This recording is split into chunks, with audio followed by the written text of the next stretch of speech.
Hi, I'm Kelley Knickerbocker, and I'm here at Mosaic Arts Online to share my new course with you, which is called Shard Logic. And it's about finding rhythm in random shapes, like being able to find the grace and the rhythm and form a beautiful line of andamento with any shape that you might have laying around on your floor. You just sweeped it up, the kind of stuff you would sweep into the trash, or larger scrap, whatever. Whatever you have in your, what I call your crap library, mistakes, offcuts, all of that. The goal is in this course that you will be able to use that stuff, find the grace and the rhythm, and use it in a mosaic. So even though that's our goal, we start out in this course talking about uniform shapes and like the Roman mosaics in just squares. So we talk about the benefits of that and sort of there's an inherent beauty in that as well.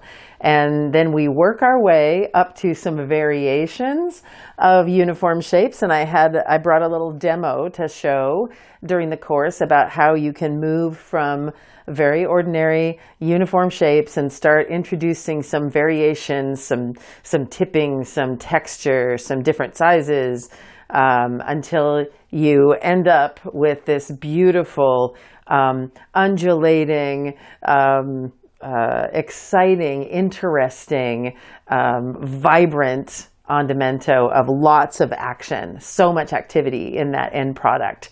And so that's pretty much our start to finish, what the goal is for this course. And on the way, though, we do talk about some grammar review from ancient mosaics. So talking about why there are some of the conventions there are, like keystoning and how to create good directionality in a line of andamento, because these things, although they're pretty ordered, they're not crazy and chaotic. They're pretty ordered, but they sort of underlie the chaos that we're going to create later. They all work together to inform and organize that chaos. So there's some order in it. And then we talk about some specific andamenti that I've made up words for, so bear with me. We work with triangles to make a very specific andamento, which I call accordionamento, because it just is like extreme keystoning. And so we talk about that, and we talk about how to build that, and then ultimately we actually build some of that. And then we talk about what I call clawdamento, which is those crazy cuts that you get with your wheeled nippers, that when you're on your way to a straight cut and you get those crazy curved cuts, we talk about how to string those together into a beautiful, organized, and yet very active andamento. So we go into detail about how to get those and how to put them together. And then what we're on our way to in building this work is the inventamento, another made-up word, that comes down here when we get really, we've left the uniform shapes far behind and we've worked our way up to what I call inventamento, which is putting together all kinds of shapes and sizes and orientations together into a graceful andamento. So we talk about all of that, and then we build. We build this artwork. And like I said, I show you some demos first, and like here's a demo of sort of a crazy line of inventamento, how that might work in a larger mosaic. And then we build this piece together, and we go from calm inside voice kind of andamento to loud, hollering at the top of your lungs, exciting, active andamento.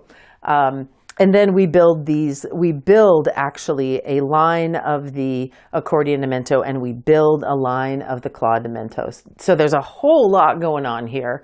But it's all about finding rhythm in the random, crappy shapes that you just might have laying around in any material. We're not material specific in this course. It's anything and everything you've got laying around, and that's simple to cut, and so that you're not distracted by the cutting, and we just put it all together into something beautiful. And so I'm so happy to share this with you. Let's go do it. Let's build together. Kelley, thank you for coming to Mosaic Arts Online. We are getting to be pretty familiar with some of your courses here and we're not sure if you ever left.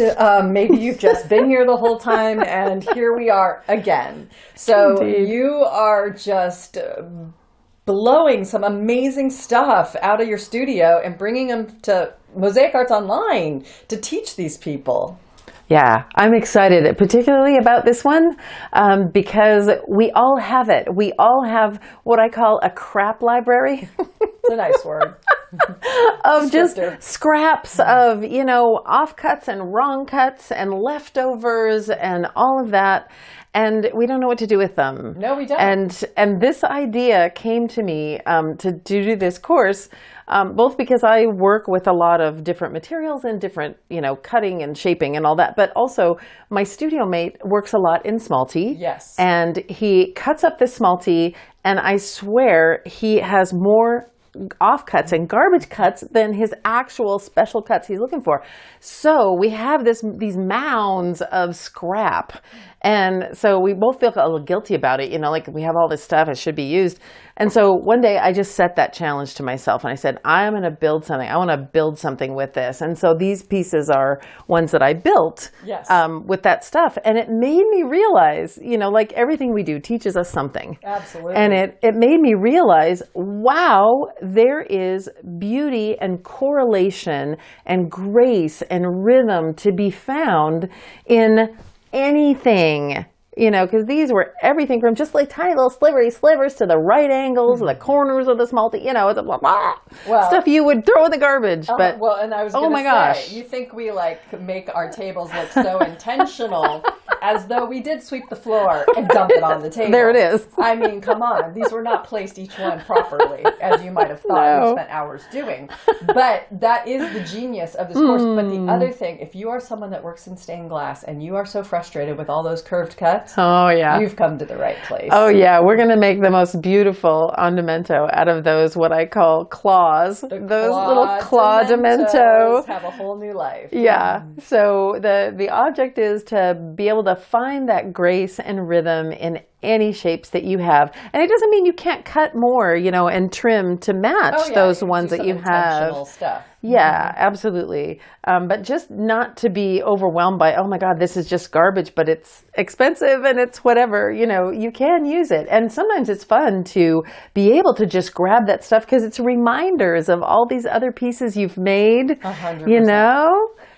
And you make this piece throughout the course, and it does show you how it goes from this, like she says, her inside voice, just some squares going across, and then all of a sudden, it just starts getting crazier and crazier, and it is such a beautiful visual piece that you did make in a couple days, but it's just amazing that it really was just a big plate of shards, and it was just some choices that you made, but it has a lot of important art elements in this as well. Right, and andamento tips. Yes. So a lot of tips about doing successful andamento, and also the tricky trick here in uniting all of these various unrelated materials is choosing a universal material. Yes. That weaves through. It's kind of a neutral, as you can see, it's kind of a neutral, and it allows all of that variation to just shine, and yet it threads all the way through and holds it all together. So it's kind of like a rag rug, Yes. That kind of idea. Exactly. Yeah, where it just gets bound together, and just in its difference, its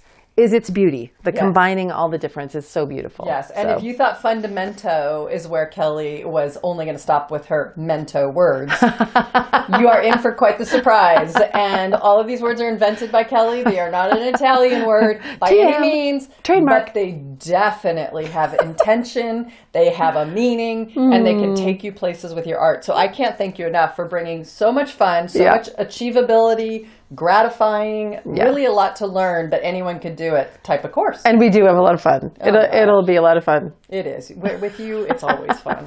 Yes. Thank you for coming. Yeah, thank you for having me, Tammy. Absolutely.